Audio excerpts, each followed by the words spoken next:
Now, I kept opening this video, with a rant, because I had already recorded a previous take of this video. But every time I started to open this video with a rant, I just went off on a 3-minute tangent, and I just felt that might be too mean to certain parties who may not deserve it. I don't know if there was a bug going on at the time, I don't know if there was a glitch going on at the time, but the video just would not upload. So to be on the safe side, I am making a second take. Get it? Got it? Good. Today's video is House of Sand and Fog, starring Jennifer Connelly and Ben Kingsley.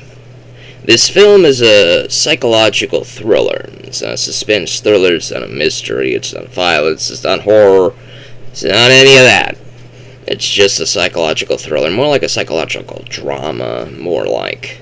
The drama is just humans being humans, and sometimes bad things happen to good people on both sides. Now, this will take a very lengthy explanation, and I'm just going to go through the explanation. I'm not really going to go through too difficult a detail on the story side. I'm just going to go through what this film says happened. So, it begins with the House of Sand and Fog. It's in San Francisco. It's very foggy in that place, it's in the whatever. And Jennifer Connelly lives in this house. This house belonged to her father. Her father worked for 30 years to pay this house off completely. He paid it off completely, but he owed some back taxes, from what I understand. It's either him who owes back taxes, or Jennifer Connelly's brother, because the house is 50% in her brother's name, or was 50% in her brother's name. Now it's in her name afterwards, but one of the two parties that are no longer in the picture, the father is dead, and the brother is in another state, working at a business there. Either way, somebody owed back taxes on this house when Jennifer Connelly inherited it. Now, realistically, she would be made aware of these back taxes. She would be made aware of all this other stuff prior to the inheritance. Like, right after the death and all that stuff, she'd be talking with the lawyer, the estate lawyer, and all that stuff when she's inheriting the estate, the title, changing her name. She would be made aware of all that stuff. We know this. It's realistic. We know this. But this is a movie. Sometimes things don't get that realistic, okay? So, we cannot look at these films in that type of super hyper-realistic way, okay? We can only look at it the way the film sets it up. Now, with that out of the way, let's get back to it. Jennifer Connelly owns this house. Her father died 8 months ago. Left the house into her name. And I believe she had gotten married between her father dying and at the end of the time the film opens. So the father or the brother owes back taxes of roughly $500. I know this is about to sound really stupid, but $500 in back taxes on the house is owed by one of the two parties, not her. She does not own a business. She was not made aware of this tax prior to the tax being given to her as a bill. So when she was given this tax a couple months ago, she went to the courts and explained she does not have a business. She does not owe this tax. There must have been a mistake. Now, court goes like, alright, sorry, we'll take care of it. And months later, they haven't taken care of it yet. So the county comes in to repossess the house because of the back taxes owed. And they basically evict her right away, immediately. So now Jennifer Connelly is homeless. All of her stuff she has managed to put into a storage container, and she's now living in a motel, off barely any money. She could barely afford a week at this motel because, she is basically living paycheck to paycheck. We open the house, and we learn that the house is pretty much in disarray. Her clothes are in disarray. There's a lot of stuff in the sink that she hasn't washed. The house hasn't been cleaned recently.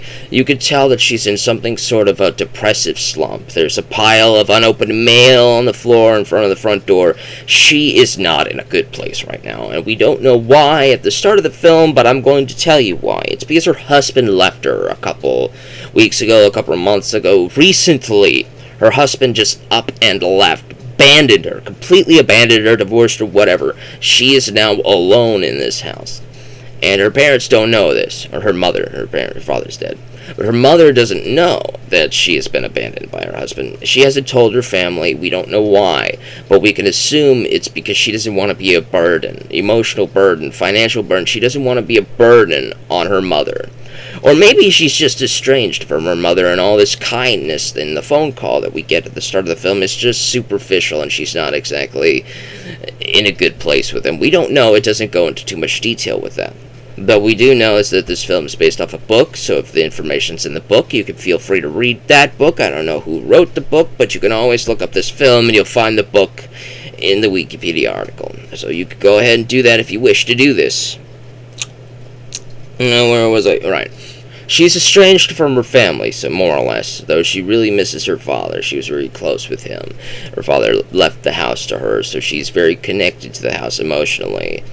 And she works paycheck to paycheck, and the paycheck to paycheck can pay the house, all the bills and the utilities and all that stuff. But this back tax that was owed on the house, she did not pay.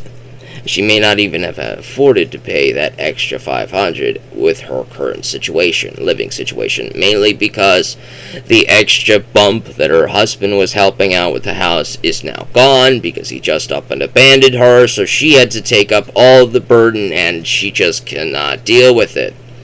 Now, she went to the courts and talked about the back tax. She thought they had taken care of it. She thought the county had taken care of it. So all the letters that she was getting, she thought was an error, and that they would eventually correct the error. But they hadn't corrected the error. The county came and repossessed the house because of the taxes owed on it. And so she's been thrown out, and she's living in a motel. We skip over to Mr. Barani, played by Ben Kingsley.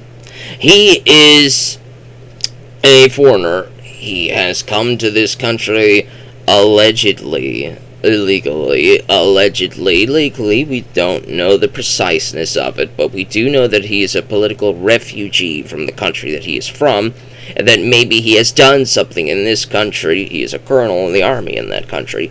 He may have done something, he may have said something, he may have political views that are different from the country that he comes from, and that this has put him and his family up for death. So he had to take his family and everything as much as he could that he owned, and he had to flee the country. And now he's living in America. We don't know if it's legally or not. We just know he's a refugee here, and he's trying to start a new life. His wife and his son are used to living lavishly because, he's a colonel, he's a big shot where he used to come from. Now he's living as a bum, basically. Well, not bum so much. He has a very nice apartment that is worth almost $12,000 a month. It's very lavish, it's very extravagant. It's in the middle of downtown, and he's basically working a bunch of menial jobs like construction site, convenience stores, and all that stuff. And they're living above their means, and he's like, we need to get out of here. You have to accept that we are no longer rich people anymore, and we have to find something smaller, he says to his wife and his son. And they have to accept that the life is not going to be as easy as it was in their home country.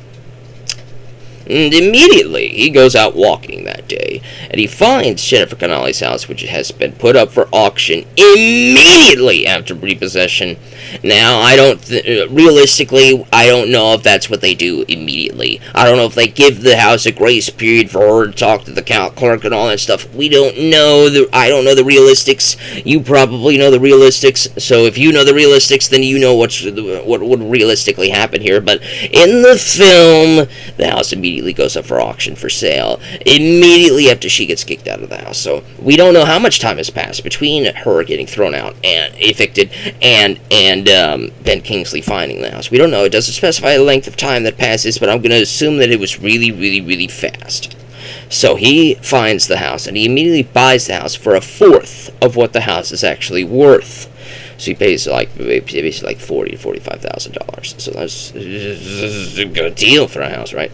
So he says to his wife and his son that they are going to fix this house up, and then they're going to resell it for more than 4 times what he bought it for. So they're going to get their investment back, and they're going to use that money to find something else to do, and they're going to keep on getting that big stuff through this real estate trick that he's going to use.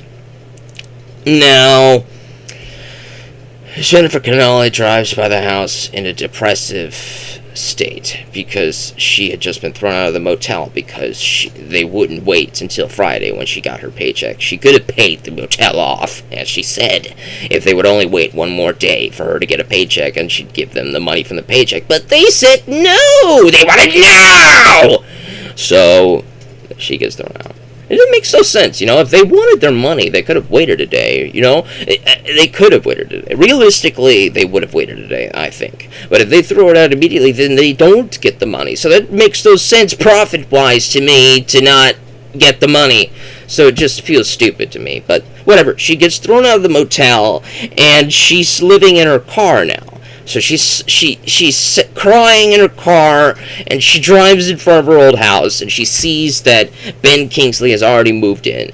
And she goes to the county clerk's office, the public defender, whatever, her attorney's office, because she's fighting with the county to get her house back. But the attorney didn't know that Barani had already bought the house immediately.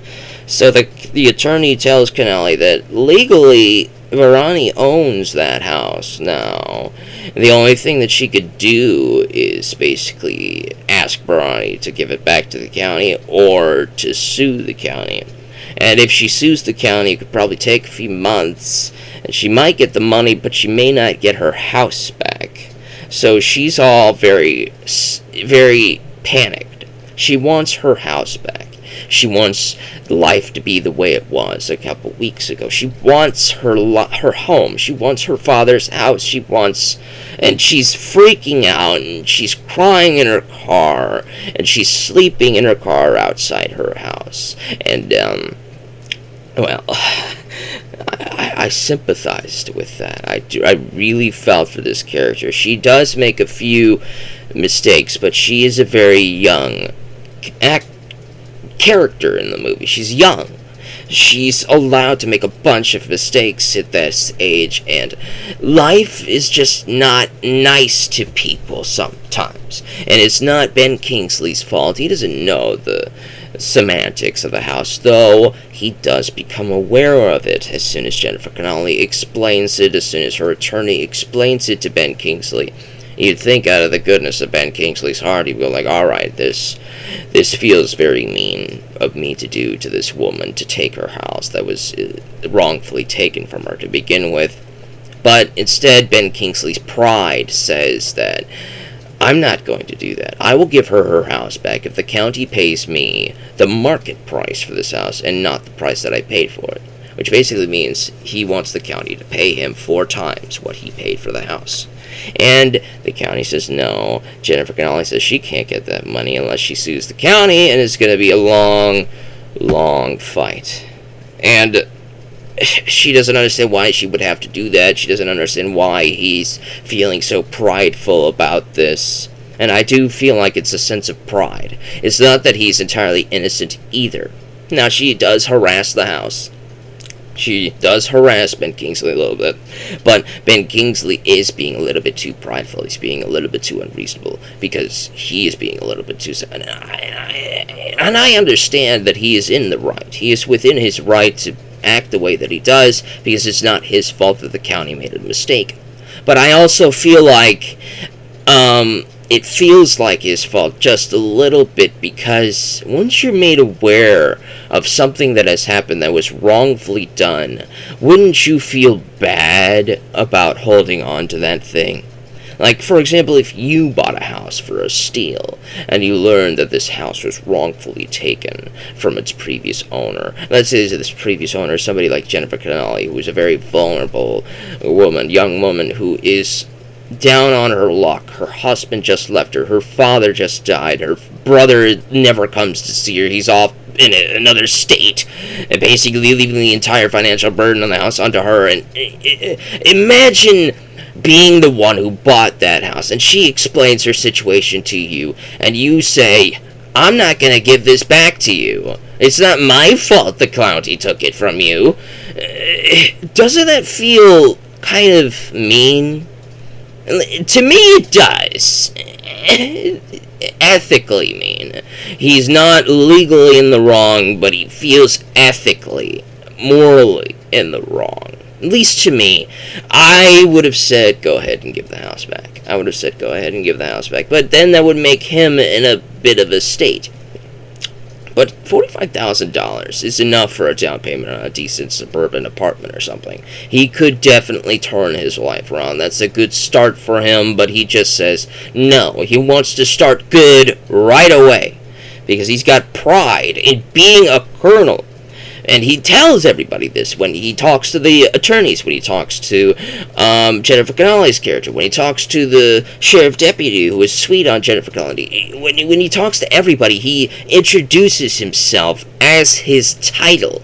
He has a lot of pride in who he used to be. A big shot colonel in his home country. He used to be rich, and he wants that big life. He wants to skip a few steps to get to where he was in this new country because he feels he doesn't deserve to live in the dirt. And I understand that pride. I do understand that pride, but his fortune comes at her extreme misfortune, and it doesn't feel fair to her either, you know? It doesn't feel fair to either of them what life did, and that's what makes this film so difficult to side with, because life is happening difficultly for both parties. Sometimes bad things happen to good people, and this is just one of those situations. Jennifer Connelly has it worse, though, because she's a recovering addict. She went cold turkey on smoking, on drinking, and all that stuff. She tried genuinely to turn her life around. Then her husband left her. Then her dad died, and now she's really struggling. You could see it when the state of her house at the opening of the film. And now, when she even lost her home, and now she's out living in her car, she's back to smoking, she's back to drinking. And then when she learns that Bronny's not going to give her house back, and that she's probably never going to get her house back, she decides to check out early. I'm not going to say the actual word, but you understand what I mean when you check out early from life. She drives into her house, her old house's driveway. She parks the car. She's drinking heavily. She's drunk, and she takes the deputy who's been sweet on her, who she's been seeing on the side, because she's very vulnerable and he wants to protect her. And then he left to go back to his family. He's married and has kids, of course. So naturally, she feels lost and alone again. She feels used, taken advantage of, whatever. So the deputy left his gun in her car.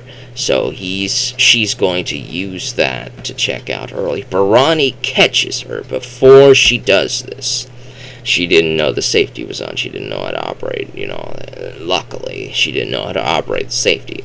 So Bronny stops her. He brings her inside. She is inconsolable. She's crying, she's sobbing, she's babbling, and indecipherably, she wants her house back. She keeps repeating that. And Bronny takes her into the bedroom, and his wife is very caring and kind towards Jennifer Connelly. And then she goes into the bathroom to throw up because of all the alcohol that she drank. And then she decides to take a bath to calm down, and then she sees that in the medicine cabinet there are some sleeping pills that if you overdose on them, you're never going to wake up. So she decides to take all of them and passes out in the bathroom.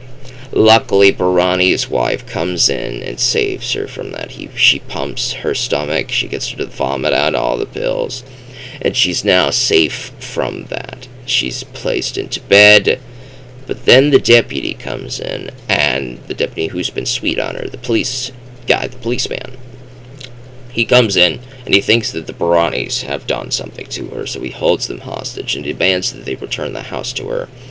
And then the stuff happens. They work out a deal, but then Barani and his son work out another deal in secret to take the gun away from the police deputy, and they do so, but they end up doing it in public. So the son is holding the gun on the deputy, and Barani's yelling for help, but then the policemen misinterpret the situation, which is easily understood. You see somebody holding a gun towards somebody else, you think, oh, this guy's the one who's the aggressor. So they immediately shoot him. So Barani's son is shot in the chest. Barani is inconsolably screaming. The son is rushed off to the hospital. He doesn't make it. Barani goes home in a major depressive stupor. He gives his wife an overdose on the sleeping pills. She falls asleep. She doesn't wake up again. And then he goes into bed next to his wife in his military colonel's uniform. And he too checks out early. Jennifer Connelly sneaks back into her old house to check on the wife, who has been a little bit sad of late, because she's been very kind to Jennifer Connelly's character throughout the whole movie. She's been very understanding. She's been trying to fight with her husband to return the house rightfully to Jennifer Connelly, but the husband's pride wouldn't allow him to. And just when you think the husband was about to return the house to Jennifer Connelly, the police detective deputy man screws everything up. He is the one that ends up ruining everybody's life here. It's not Jennifer Connelly's fault. That's one thing that I feel like a lot of the interpretations of this film seems to gloss over, seems to forget about, is that the police detective was the primary aggressor against the Baranis. The police detective was the one who held them hostage. The police detective was the one who got Barani's son killed. The police detective was the one who cheated on his wife and kids to get Jennifer Connelly sweet on him, and he was sweet on her. It was the police detective who was in the whole thing. It's that guy's fault things got out of control. That's my opinion at any rate. Either way, I feel like they would have eventually come to an agreement, and her house would have been returned to her after Ben Kingsley saved her from trying to leave life early. And just when you think that they would have come to an agreement, the deputy comes in, and then it leads to the Baranis all not being alive anymore, and Jennifer Connelly being inconsolable, crying on the bed. The police come in, and they haul away the Baranis, and they ask Jennifer Connelly if this house is hers, and she says no. And I can imagine at this point she doesn't want the house anymore, because there's now even more pain in this house. Her father died in this house. Her brother left the house to her. Her husband left her in this house. And now these people, nice people, who just happen to have taken a great financial opportunity for themselves, that just happened to have been at the detriment to her character. It's not their fault. She knows that. And it's just a bad situation that just got worse because of that police detective. And it's just very sad to see what happened in this film. All because of a county error on back taxes. So the moral of the story is the county needs to take better care of the housing departments, and it needs to take better care of all that stuff. But another moral of the story is Jennifer Connelly should have checked her mail. But, she did. She said she checked the mail, but she thought it was an error. She went to the court. She said the courts were going to fix it, but they never did. So really, it really was the county's fault. It's just, it's the worst situation for everybody. But it was a very good movie. I want to say that. Even though it's a movie that I would probably only watch one time, that does not necessarily mean that it is a bad movie. It just means that it is a very powerful movie. It's a very powerful experience that fills you with a lot of sadness, with a lot of pain, with a lot of anguish, with a lot of relating to a lot of these characters and sympathizing with all sides with the exception of the deputy. You sympathize with everybody in this movie except for the deputy. And nobody's really the enemy here in regards to Jennifer Connelly and Ben Kingsley's family. They're not the bad guys. Neither one is completely in the wrong. Both are in the wrong. Jennifer Connelly's in the wrong for trying to harass Ben Kingsley to give her house back to her. Ben Kingsley's in the wrong, ethically, for keeping a house that was wrongfully taken from someone to begin with. So it just feels... it's the worst situation to be in. And it ended in a way that could have been avoided were it not for that deputy detective man messing everything up. And it's just a sad situation. It's a film I would only watch one time. You may watch it more than one time.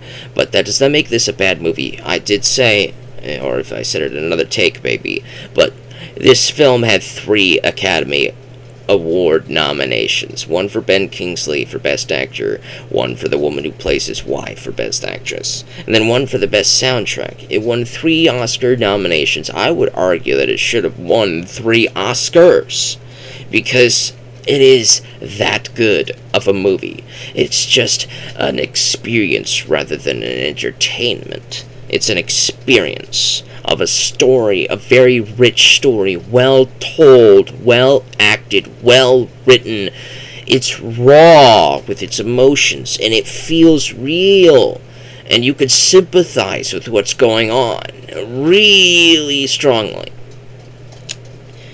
And I don't know how the connection with how this the book version got written, but I believe it started with the author reading a newspaper, seeing that a house had been seized wrongfully from a young woman, and then some foreigners move into the house, and he read about that, and that's what inspired him. I think that's what happens, but I don't want to confirm that. So if you want to look that up on your own and confirm that, that's what you could do. But there's a lot of things that went into inspiring the book that inspired the movie. So I would say, if you watch this movie, get it, no matter how, where, why, DVD, VHS, Blu-ray, 4K, stream it. I don't care how you find this movie. I want you to give it at least one watch, but I do want to give you that trigger warning that there are some difficult subject matters in here. So you have been warned on that, though I am warning you at the end of the video rather than the start. So there you, whatever. I'll give a warning in the description, I guess. It's very imaginative.